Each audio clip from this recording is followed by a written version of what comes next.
Welcome to the Daily Insider here on VegasInsider.com. I am Kevin Rogers. That is Brian Edwards drinking water as we start the show. Hi, Brian. Good to talk to you again. What's happening, K-Raj? Happy Friday. Yeah, it's been a good stretch for you as we bring Brian Edwards on to the Daily Insider. And Brian, your run in the NBA, we're going to show everyone your guarantee run right now. You're 12-3, your last 15 in the NBA. You had the New York Knicks last night. They dropped 140 on Sacramento.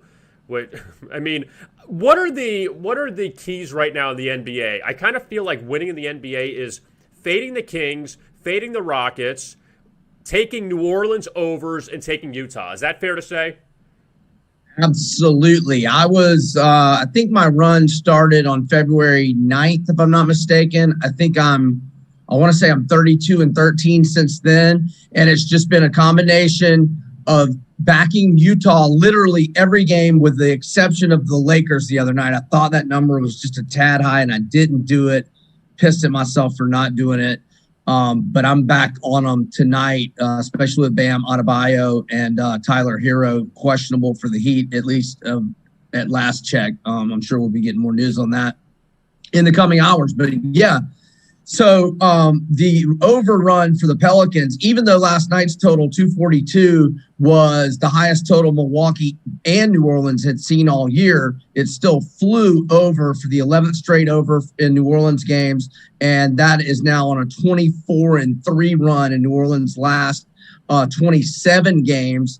The over's also on a nice run for the Hawks. I've had quite a few of those cashing at a 9-1 clip in their last 10 games. And I jumped up on it this morning for tonight's game at OKC with Al Horford out. I jumped on it at 223.5, and I think it's all the way up as I'm getting to my NBA odds. I think it's up to like 228 now, maybe. Let's see. 227.5 we have, but yeah, pretty close. Yeah, and then like fading the Kings, as you mentioned, they've lost 9 in a row, both straight up and against the spread, and all the losses have been by 8 points or more. Now, I don't know that you definitely fade them tonight with Detroit because Detroit's got plenty of issues. I need to look at their injuries. Haven't really had time to look at that game yet. But, yeah, you're on it. The Utah streak is just, I think it right now stands at 22-2 straight up. 21-3 against the spread, and of the 22 wins, 20 by double digits. They're not just winning, they're not just covering, they're dealing out pimp slaps nightly.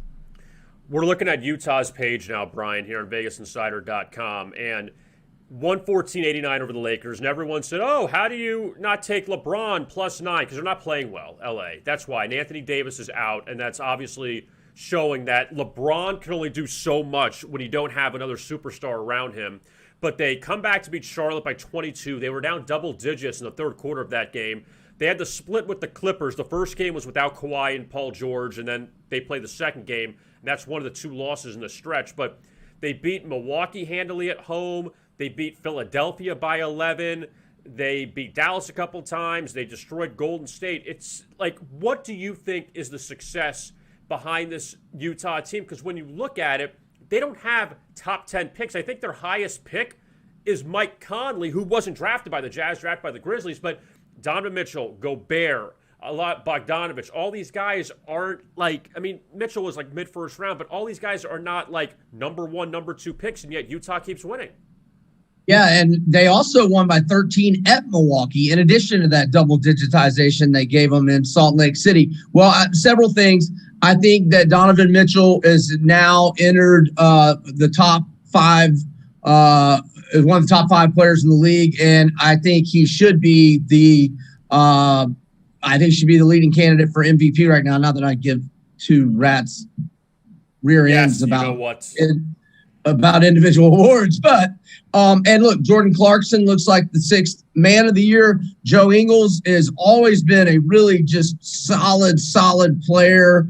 no weaknesses, solid in all facets, but he is shooting the lights out from three this year. And another thing to point out about the run is they did it like they went without Mike Conley for a good 4, maybe even 5, 6 games tops during that streak. And now he's come back and he's just settled right back in, is playing really well. I'm pretty sure it was a hamstring that was bothering him. And Rudy Gobert is debatably the best rim protector in the NBA right now. So you got rim protection. You've got well, Donovan Mitchell and Conley can play off of each other. They, whoever plays point really doesn't matter. And then you got Clarkson, instant offense off the bench, and Ingles hitting threes, Clarkson hitting threes. But yeah, it's like you wouldn't think that they would necessarily have the makeup to be one of the best teams in the league, but they are right now. Now, are they peaking too soon? We'll find all that out months from now. But right now, they are dynamite. Didn't we see the Hawks a few years ago? Yes, that's the team it's reminded me of. Yes. Right. It was like 2012, 2011, 2012, something like that. I want to say it was 14, 15. I could be wrong. And they had covered 15 games in a row. The Hawks did, because I saw that tweet that Utah's streak was the only one more impressive in recent years was Atlanta 15-0. Well, I think, what was it? Jeff Teague, Paul Millsap, Korver, yeah, Schroeder off the bench. Right. Yeah. And they end up losing to LeBron in the conference finals, right? So now you kind of wonder, and I know it's looking way down the line, you still got to get through either or both the Lakers and Clippers, and that's where you kind of wonder if Anthony Davis is healthy at that point. Can Utah beat the Lakers 4 times in a series? Can they beat the Clippers 4 times in a series? A couple things I want to say on that. I hope that Quinn Snyder does not do what Budenholzer did, and I'm not looking at how far a lead the Jazz have in the West over whoever's second, but Budenholzer, there was 2 months left in that Hawks season, and they were up by they were up double digits on the second place team in the East, and he literally started resting 2 to 3 starters per game on either the front or the back side of back-to-backs. So the starters really didn't play together hardly at all the last 2 months of the season, and they started regressing, and they were fortunate to get to the East Finals that year. And so I hope Quinn Snyder doesn't do that with Utah. And to the Lakers, they're playing LeBron way too many minutes right now. I mean, they don't have to be so concerned about wins and losses right now and Anthony Davis out. Does it really matter? I mean, they don't want to be a 4 or a 5 seed and have to play presumably Utah as early as the semifinals. But as long as they're the 2, 3, or even the 6, they're fine. As long as they've got LeBron healthy and not overloaded, playing 38 minutes a game while Anthony Davis is out, the Lakers will be just fine come playoff time. Yeah, we're looking now at the Lakers page here on VegasInsider.com, and 4 straight losses for them, losing the 3 at home to Brooklyn, Miami, and Washington. They get blown up by Utah, and now you have a really interesting homestand, Brian, for L.A. Portland tonight, and the Blazers are off 3 straight losses. Golden State Sunday, and Phoenix coming up before the break, and they go to Sacramento too. But now you got to try to fix things at home where they have not really been successful, at least against the number. But just focusing on this game tonight against Portland, that the Blazers, they were blown out of that Suns game. They hung with the Nuggets a few nights ago. They've been a bit up and down. They beat the Lakers earlier this season. That Portland's trying to keep it together with Lillard and no McCollum. But do you think this is the time the Lakers bounce back, or you keep fading them? I'm thinking I'm going to leave that game alone, but props to Damian Lillard and certainly getting some help from Gary Trent Jr., even Enes Kanter's been giving them good minutes inside, that they have kept afloat despite, McCollum being out and all their bigs being out. They've kind of slumped here this week, but they had ripped off 1, 2, 3, 4, 5. They had won 7 in a row. Oh wait, am I looking at the wrong? I am looking at the wrong team. My fault. I think Portland had won 6 in a row here recently until the last few games. Yeah, they lost to Washington, and that kind of screwed them up. Right. So, yeah, props to Damian Lillard for that. But, yeah, I'm passing on that game. Lakers are just hard to gauge right now. And Portland, if Lillard doesn't have a huge game, you just you worry where they're going to get buckets from. What did you think if you saw the highlight of it? What did you think about that ending in the Nuggets-Wizards game last night? Did you see how that ended? I did not. Boy, I was so sickened by the Boise State result that I had to go away from sports. You quit for the night? Yeah, not only to have Boise State +7, but I also took them in game at +9.5 and +11 and +565 on the money line, and they should have won that game in regulation. And after I couldn't stomach. I had to turn away for the rest of the night from hoops. K-Rod. It was already pretty late at night. Well, the Washington-Denver game, in case people miss this, all right. So Washington's leading Denver by 1. They have the ball, and it was like a 3-second difference between the shot clock and game clock towards the end. They go in for a layup, miss it. Denver gets the rebound. They pass it to Jamal Murray. They have a 4-on-1, down 2 with 4 seconds left. So what do you think they do? They shoot a 3 to win it. 3 guys on the right Jamal, wing. Pull up the 3, Jamal. No, he passed it because he was either double teamed or he couldn't shoot it, but he could have passed it for a layup. They had 3 guys open for a layup. They pass it out to the right wing, go for the 3, miss it at the buzzer, and Washington won by 2. That's so stupid. You got to see the highlight. You have to see this highlight. I mean, it's just ridiculous.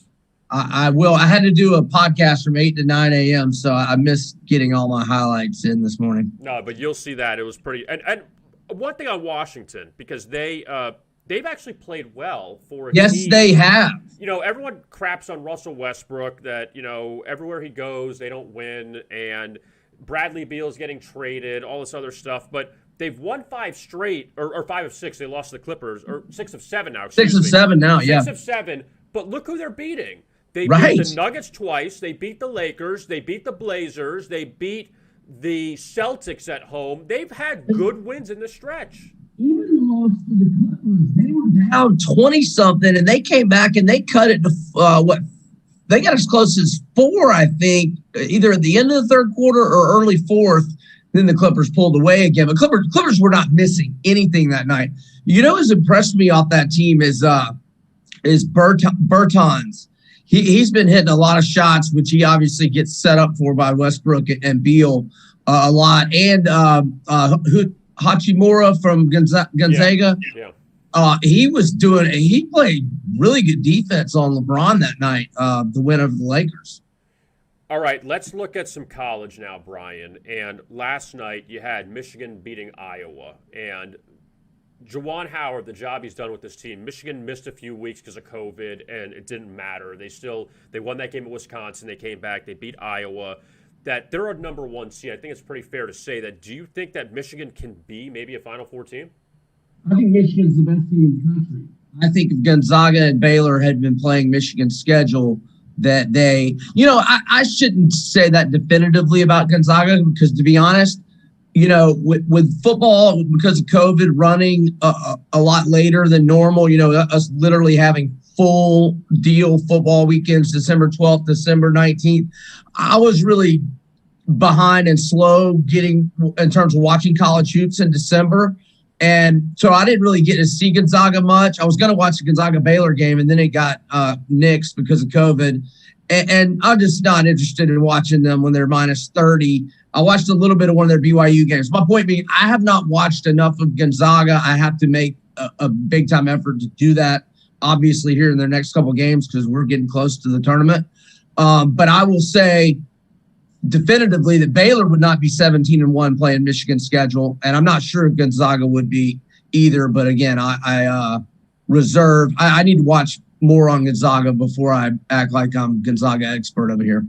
Because it always goes back to this argument, Brian, which is I know it's like a crappy argument because they can't help what conference they're in, and they can't help the fact some of the teams that they play aren't great. But put Gonzaga in the Pac-12. Put them against USC. Oh, they'd be undefeated in the Pac-12. I'm sorry? They might be undefeated in the You don't Pac-12. think that they would stub their toe if they played Colorado or USC or Oregon? You don't think that they maybe lose? You think they just run the table even against those teams? Hey, look, Colorado's pretty good this year. I mean, I like Boyle. I love McKinley, right? Their 4-year starting point guard.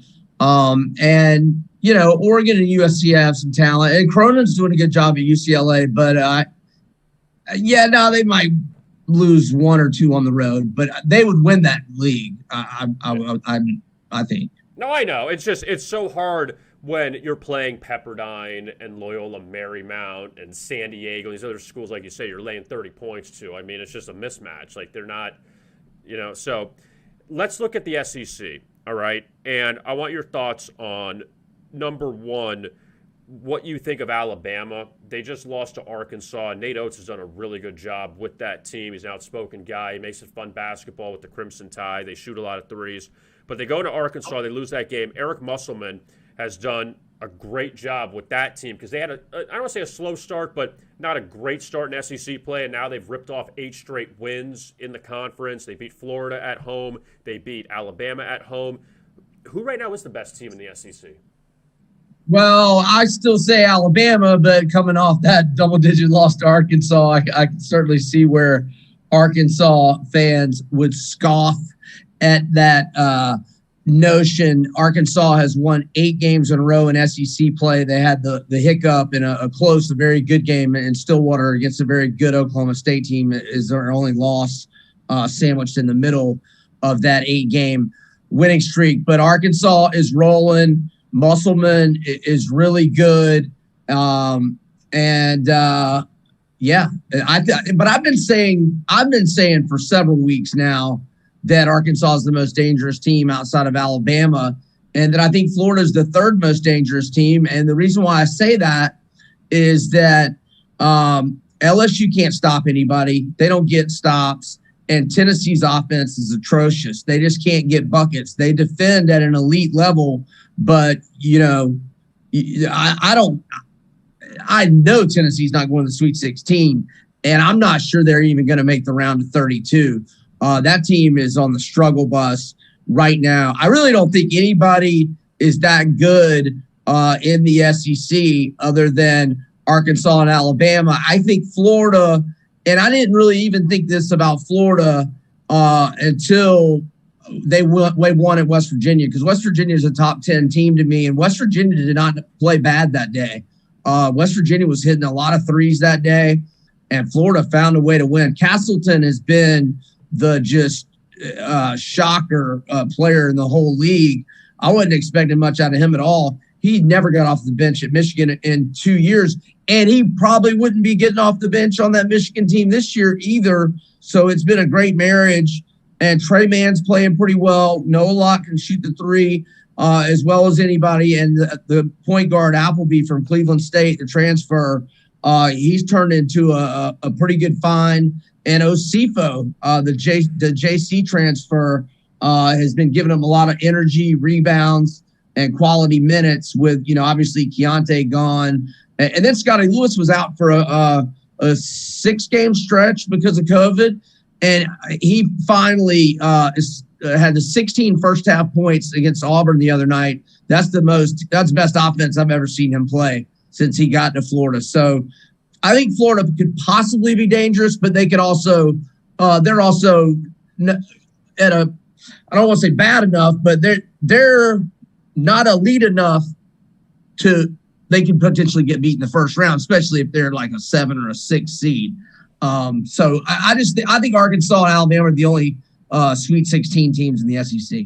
What do you think about this Florida-Kentucky game tomorrow at Rupp? Kentucky won at Florida 76-58 back on January 9th. We know Cal's had a tough season with this Kentucky team, and they've shown some flashes here and there, but obviously they're right now not a top half team in the SEC. But what do you think about Florida now going to Rupp Arena, because they got a tough stretch to close out the season now? Well, it's a huge revenge game. Kentucky humiliated Florida in the first game, but that was January 9th. That still wasn't that far removed from the Keontae Johnson scare. And I think it's a totally different Florida team now. But the Kentucky team that was in shambles has now been playing really solid basketball for at least 2 weeks, maybe even 3, if you just discount the last 5 minutes of the Tennessee game and the last minute and a half of the Arkansas game. They had a double-digit lead on Tennessee in the second half, ended up losing that game. Then they had the lead in the final minute and lose by 1 to Arkansas. But since then, they beat Auburn before Sharif Cooper hurt his ankle. They won at Vandy, and Vandy's been playing better. They played Alabama. That was a one-possession game in the last minute last week with Vandy and Alabama, and then they just run Tennessee out of their own gym. So if Kentucky can beat Florida here, and Ole Miss has been playing pretty good, they're at Ole Miss next, then they get an easy win, should be at home against South Carolina. I mean, they could go to the SEC tournament with a 6-game winning streak, and hell, they're 48 at Ken Pom. None of their losses are outside of the Ken Pom top. It looks like Georgia at 80 is their worst loss, and that was by 1 at Georgia.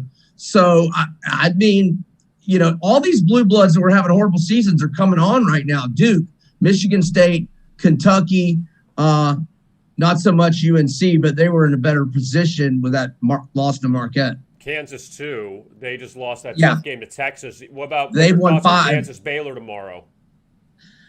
Say that again. Who is Baylor? At Allen Fieldhouse.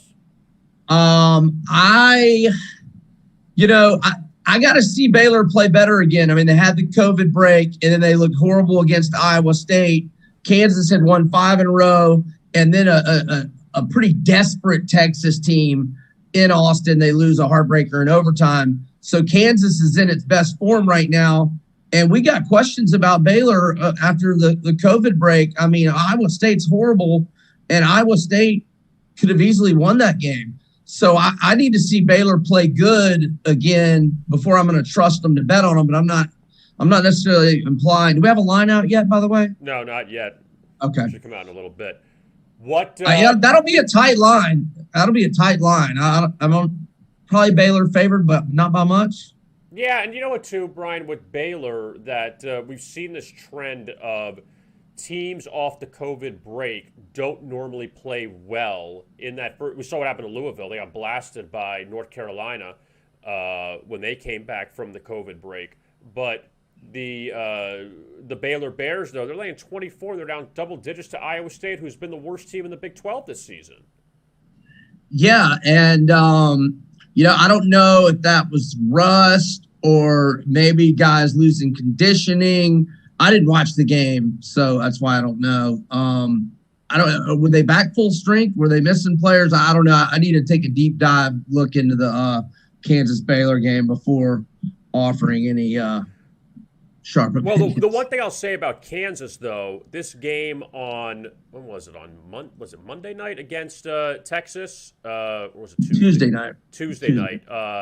This game that they lost 75-72. They hung around. Actually, Kansas was up double digits at the half, and Texas came back. Texas actually had opportunities to close it out. They missed some free throws. What is it about Shaka Smart's team? Why can't they ever hit free throws? Why is Texas always like the worst team in the country or one of the worst teams in free throws? Yeah, I don't know. I mean, I know you don't have an answer for that, but I always Texas is always good. They're always competitive, but yet their free throw shooting is so terrible. But with Kansas, I want to look at them really fast. That they went on this winning streak, all right? They draw Iowa State twice. They get Kansas State, who's been terrible this year, even though they're coming off a good win over Oklahoma. Good win over Texas Tech at home. They beat Oklahoma State at home, but yet the road has been tough for Kansas, and they get Baylor at home, which is helpful. But when you look at some of the teams they've lost to on the road, good teams, Texas, West Virginia, Tennessee, Oklahoma, Baylor, Oklahoma State, that they have one good road win this year, and that was at Texas Tech, and that's it. Yeah, and the neutral win over Kentucky, it isn't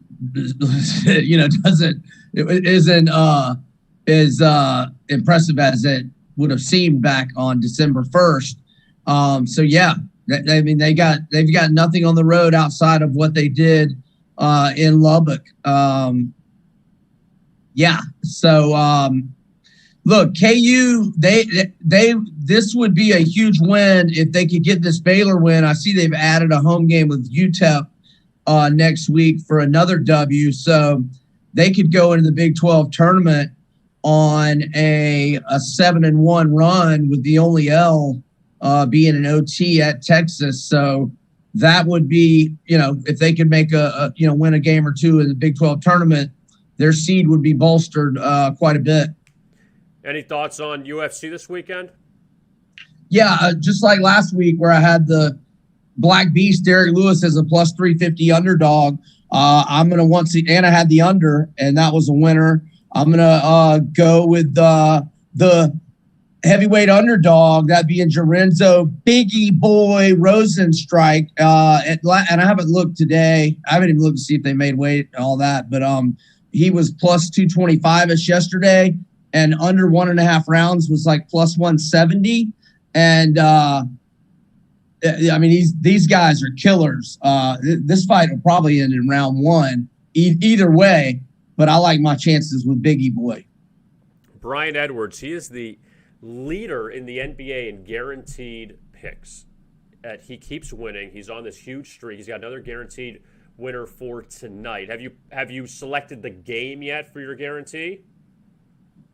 Yeah, and I already feel bad about it because the line has moved, and I haven't seen if I've sold any picks. I almost want to email Danny, and if I haven't sold any picks, maybe change my guarantee because the line has moved a bunch from what I got it at this morning. But yeah, and I mean, I'll share it with you. It's the Hawks game over, and then the Jazz are my other pick. But I'm going to put a couple more plays up. I had to do a pod earlier this morning, and I just haven't had time to fully handicap the whole card.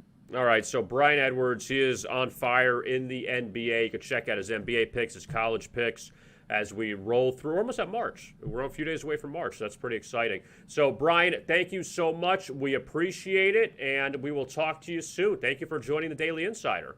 Enjoyed it, K-Raj. Best of luck with your bets and your listener bets, and thanks for having me. Over and out. All right, there is Brian Edwards right there. And I am Kevin Rogers. Thank you again for tuning in to the Daily Insider here on Vegas Insider, as we will be back with you on Monday at 1 o'clock. And again, if you missed the Daily Insider or you came in late, you can find the link on vegasinsider.com, and you could watch the replay of the Daily Insider. So thank you again. And we appreciate you tuning in here on this Friday afternoon. Best of luck with your bets.